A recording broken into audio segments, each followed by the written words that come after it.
Due Process, for the second consecutive year, recipient of Mid-Atlantic Emmy Awards for Outstanding Talk Show Series and Outstanding Public Affairs Series. Essence of a democracy is you should be free to be critical of defense lawyers. When defense lawyers become heroes, that means we're in a very bad state because we're a necessary evil. A necessary evil? Not the way most defense lawyers would describe themselves. But then this is Alan Dershowitz, Harvard Law School's most controversial professor, a self-professed provocateur of ideas, and our only guest today on this special edition of Due Process. Major funding for Due Process is made possible by the New Jersey State Bar Foundation, committed to educating the public about the law. Additional funding is provided by Lawyer's Diary and Manual, publishers of print and electronic information for and about the legal community, including the legislative manual.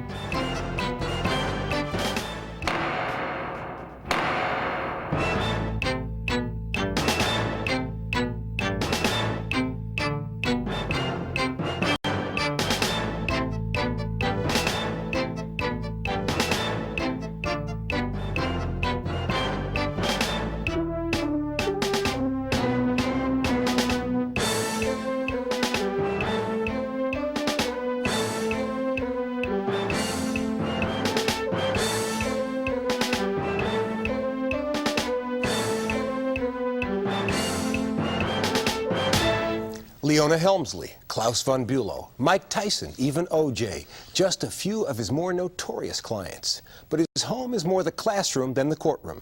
I'm Raymond Brown, and that's a story we can tell firsthand since our own Sandy King this year has been inside that classroom. We've been missing Sandy this season. She's been studying at Harvard as a Nieman Fellow, but we're glad to say she's back for this edition of Due Process. And Sandy, what a year this must have been.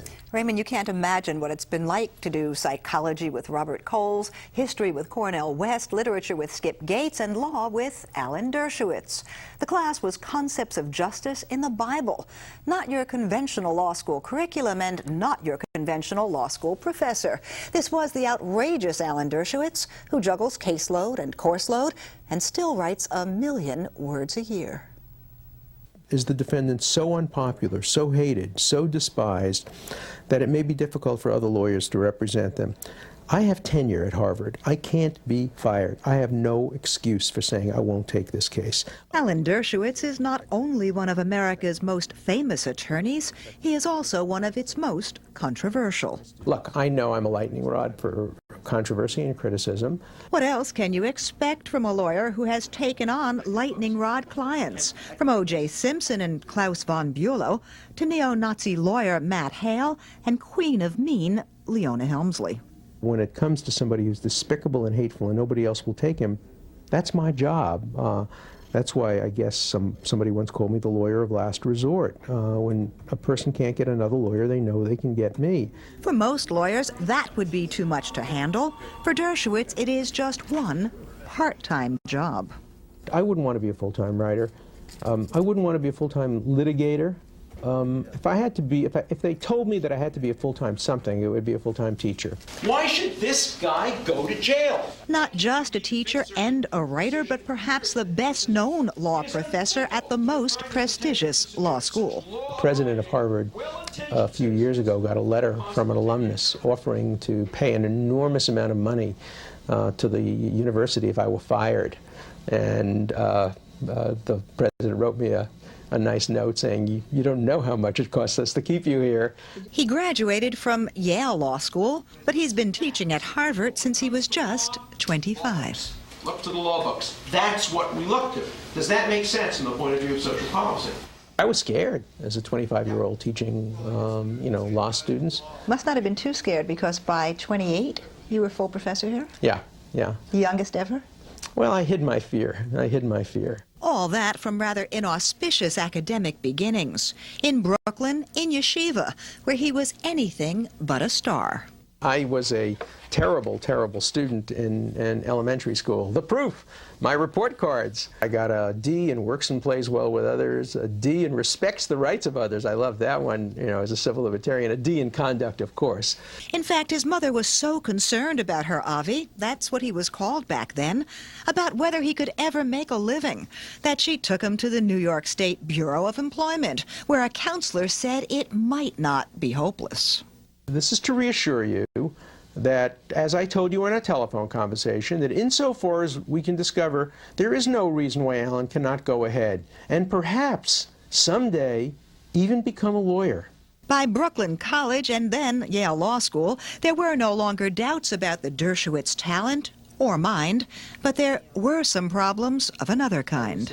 I ranked first among the male students at Brooklyn College, and I was president of the student body and all of that, and yet I didn't even get an interview for a Rhodes Scholarship. And then when I graduated Yale Law School, I was first in my class. I was editor-in-chief of the Yale Law Journal, and I got turned down by 32 out of 32 Wall Street firms. It was pure out-and-out racism and anti-Semitism.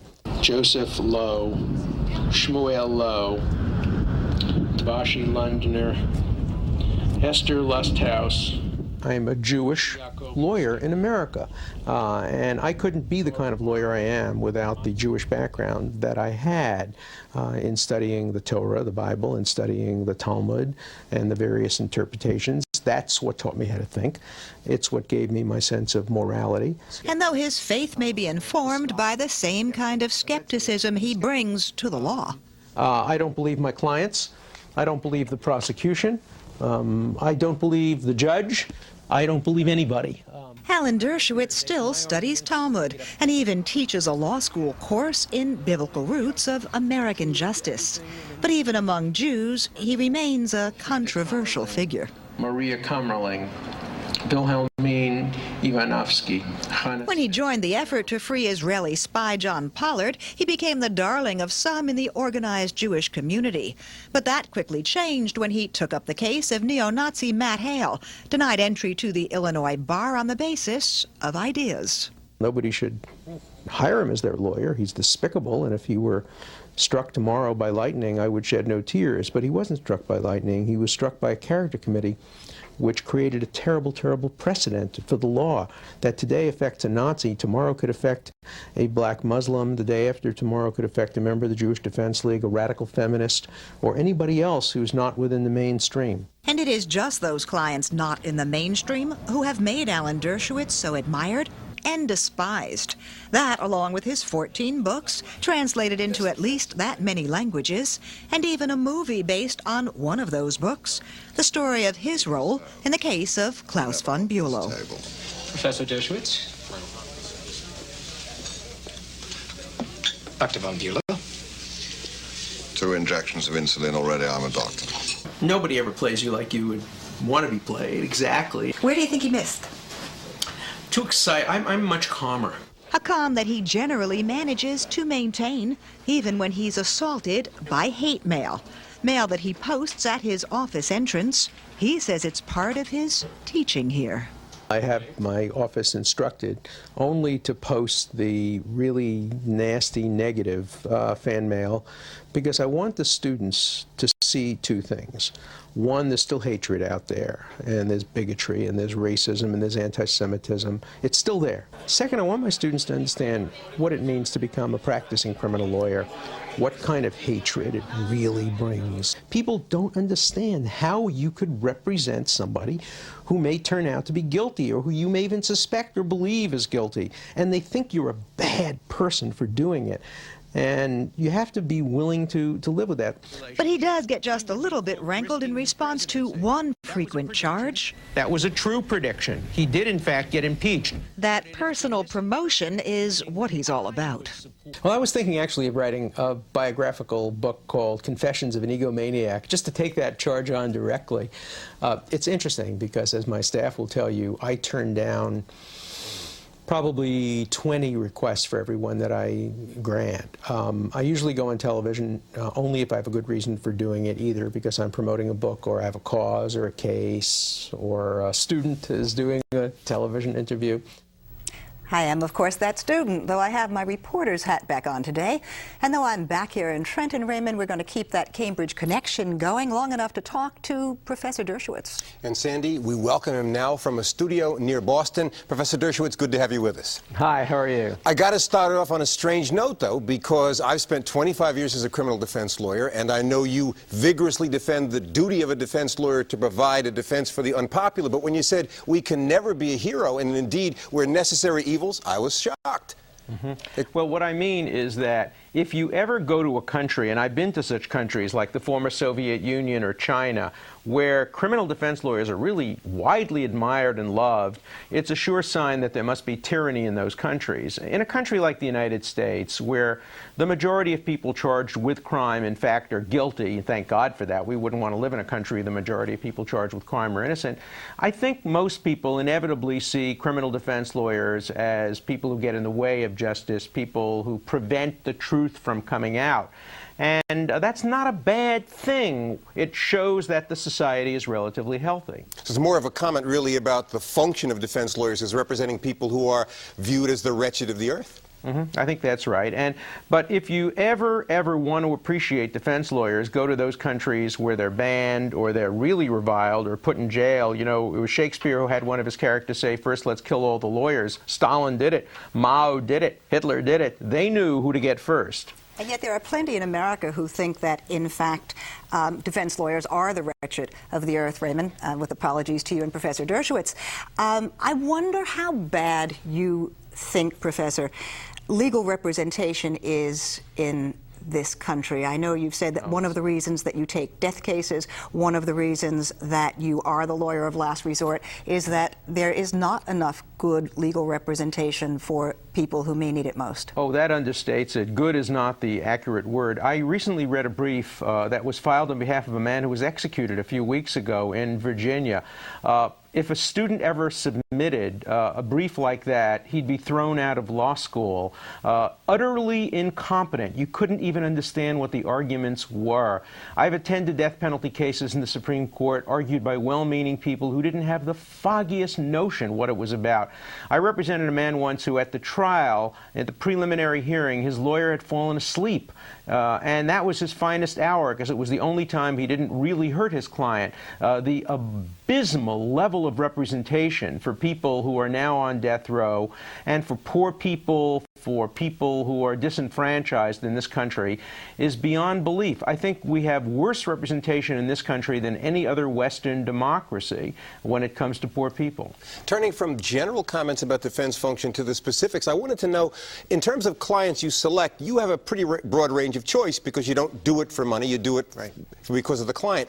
Jonathan Pollard is an interesting case. He's obviously a sensitive security matter between the U.S. and Israel. He's not a man who's widely viewed either as a cause célèbre or as a bête noire. What was it about Jonathan Pollard that drew you to him as a client?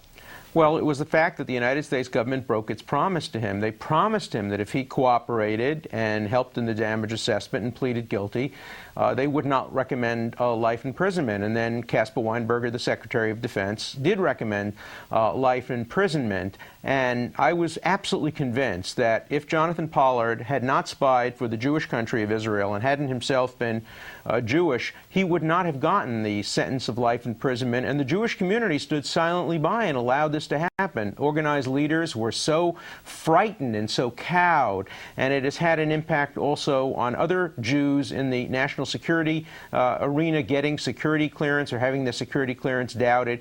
It was a case that I couldn't possibly stay away from. The same question comes up when it comes to Matt Hale, the fellow we referred to in the package, the neo-Nazi who passed the bar but was not admitted. Again, although I understand that you feel that the principle is an important one there are lots of people, particularly in the Jewish community, who are saying, Alan, isn't there something better you could do with your time? Of course, he has fired you, so you're not doing it right at the moment. I think those people will be very pleased to know that he finally decided not to take me as his lawyer, because I had told him that all of the fees and expenses that I would earn in the case would be contributed to the Anti-Defamation League, the Southern Poverty Law Center, and other organizations that try to defeat his obnoxious seditious ideas in the marketplace, and he refused to accept that condition and a number of other conditions. So I'm no longer representing him. Another Jewish lawyer from St. Louis, a very good lawyer, will be representing him, and I might be filing an amicus brief on the principle. The principle is what's so important. Character committees were invented in Pennsylvania to keep Jews out, to keep blacks out, to keep women out, to keep gays out. I don't want to see character committees restructured and refurbished with power to be able to decide whose ideas are the right ones and whose ideas are the wrong ones. Under our constitutional system, there's no such thing as a wrong idea or a right idea.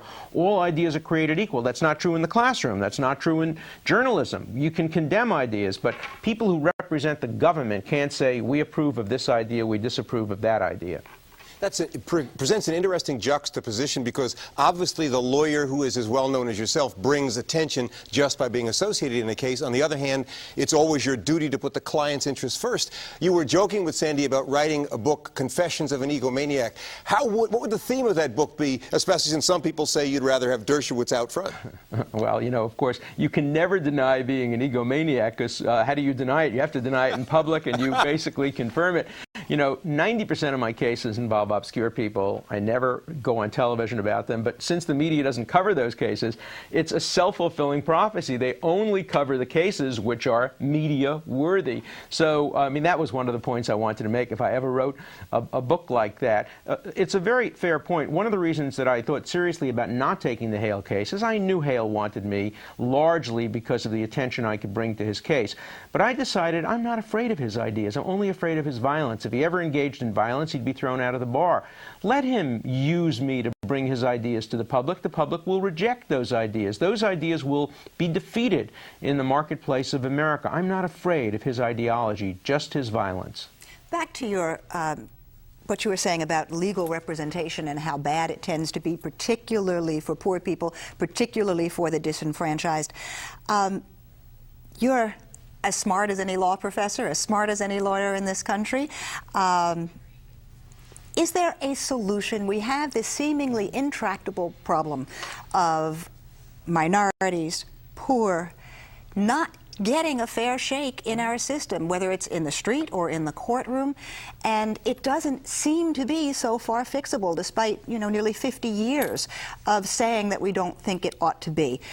Oh, it's not accidental, it's deliberate. You take a state like Texas. Texas goes out of its way to make sure that people who are facing the death penalty get bad lawyers in order to make it easier to execute these people. You know, we may have the next president of the United States, maybe the governor of Texas, and he has been one of the great villains in terms of diminishing the rights of people who are in the criminal justice system, making it easier to execute even possibly innocent people, and he's not going to lose any votes as the result of that. Politicians know that you gain votes simply by siding with law enforcement against the criminal, no matter how unfair it may be in a particular case, and that you lose votes if you're perceived in any way as siding with those who are charged with crime. That's why criminal defense lawyers must remain vigorous. We're the only people left whose job it is to stand up for those who are despised and hated and who may in fact be guilty. But if you had a prescription for curing this system that you say does not work for so many people, what would it be? Well, first, lawyers have to be like doctors and devote much more time to pro bono activities. We do 50% in my office of pro bono cases, and I think lawyers must do more pro bono work. Second, bar associations must make sure that the big firms get deeply involved. Third of all, more money. Tax money has to be allocated for the representation of the poor. I don't favor the death penalty, but I have to tell you that what New York and New Jersey has done has been terrific compared to what Texas has done. New York and New Jersey have made a commitment that if you're going to execute anybody, at least you're going to put resources into the defense and make sure that the defense gets a fair shot. That at least begins to level the playing field. Texas has made the exact opposite point. No legal aid bureau, hardly any money for the appointment of counsel. That's true, by the way, in many states in the South, what we call the death belt, which have the highest rates of murder and the highest rates of execution and the lowest rates of providing defense. The courts have to get involved, too, and say, look, enough's enough. If you don't get a decent defense lawyer, you cannot be executed. We must provide a decent defense to at least be sure that we're not executing innocent people. We have been executing people who have raised serious cases, serious claims of innocence. Even in states like New Jersey, however, which do approach the death penalty with a little more regard for due process, there are interesting developments. Here, for example, in our state, just last week, a judge who's hardly viewed as a flaming radical or a wide-eyed liberal attached onto a death sentence a proviso that it be executed within 5 years in the context of what is a state where we also have a commission that's trying to speed up the appellate process. How does that 5-year proviso affect the death penalty process, and is it an invitation to tinker with the appellate process? Well, it's clearly a knife that cuts both ways. In some cases where innocence has been discovered, it's been discovered after 5 years. It's been discovered after 7 or 8 years. Look, the most famous case, of course, is the case of the fugitive, Sam Shepard, who died having been convicted in the minds of almost everybody of murder, and only 40 years later, on the basis of DNA evidence, has it been fairly well established that he didn't do it, and probably that stranger who he always claimed did it did do it.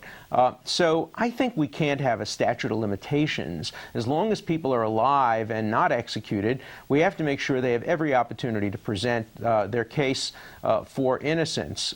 I suspect that this judge, well-meaning, intended it simply to send an important message. I think he knows that what he did is probably not consistent with at least the technical aspects of the law. So you don't think this can hold? Both sides, in fact, in New Jersey are saying whatever he was trying to say, it's symbolic because on appeal this goes.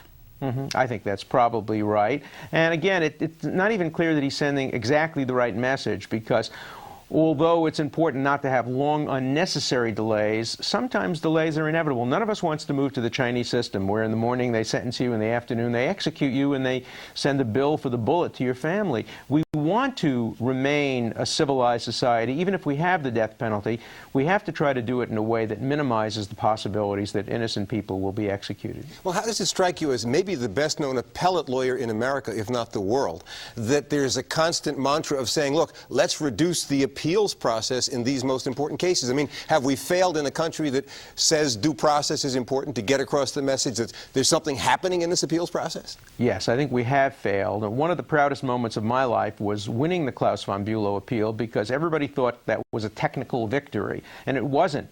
We proved him innocent at the second trial because we got evidence on the basis of the appeal which showed that the contemporaneous notes taken by the lawyer were consistent with his innocence, not consistent with his guilt. And I think the appellate process has to be seen for what it is. It's a very important check and balance on our jury system and on our trial judges, and we have to give much more weight to the appellate process. It is a way of establishing innocence, and I get sick to my heart when I see judges today regarding appeals in criminal cases as virtually routine. In some states, the rate of reversal in criminal cases is less than 1% on appeals, which is not that good at trials to be able to get it right 99% of the time. Although you've talked about the legal system and its problems, I wonder if you could talk a little bit about legal education and its problems. It's not what you are most famous for, and yet you say it is what is most important to you. Yet you know that Harvard Law School is not typical of legal education elsewhere. How bad is legal education? How unprepared are the lawyers coming out? And again, how would you fix it? Oh, I think legal education is getting much better. It's one of the few things that's really on the way up. I think partly because we have now videos available to help teach students. We have universal case books. We have computerized research. I think it's getting better. I think that what we need to do is combine theory and practice to make sure every student comes away with a theoretical knowledge of the law and its history and jurisprudence, and also with a practical feel of what it means to be in a courtroom and to have somebody's life in your own hands. My biggest criticism of legal education today is that it pushes too many people into corporate law, where only rich people have lawyers helping them become super rich or even richer than that, and that we have to reallocate priorities. And the reason we drive so many people into corporate law is because students come out of law school with a debt load of sometimes $75,000, $100,000, and the only way they can pay that back is by going into rich man's law.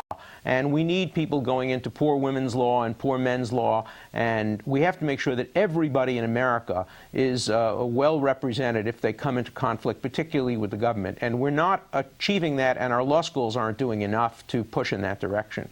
Alan Dershowitz, I want to thank you for joining us, and thanks, of course, to all of you for watching here on Due Process. We hope you'll be with us next week when Sandy and I will be together again with an update on some of the year's biggest national stories that started right here in New Jersey. Till then, for Sandy King and all of us at Due Process, I'm Raymond Brown. See you next time.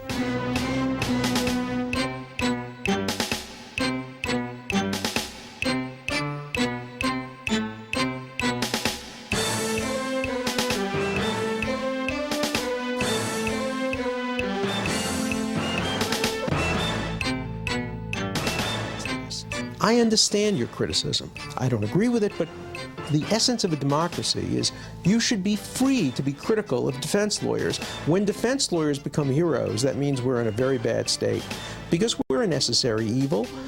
I was a hero only once when I went to the Soviet Union to defend dissidents.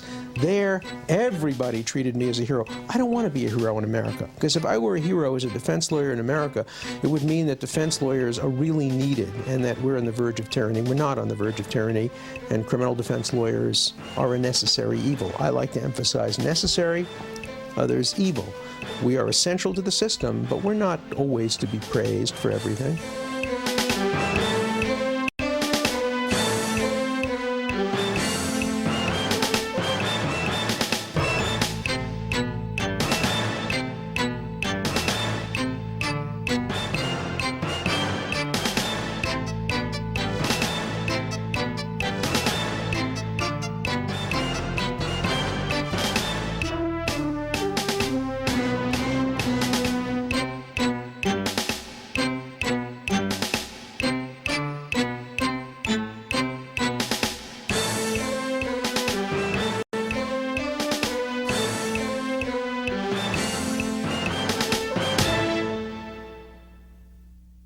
Major funding for Due Process was made possible by the New Jersey State Bar Foundation, committed to educating the public about the law. Additional funding was provided by Lawyer's Diary and Manual, publishers of print and electronic information for and about the legal community, including the legislative manual.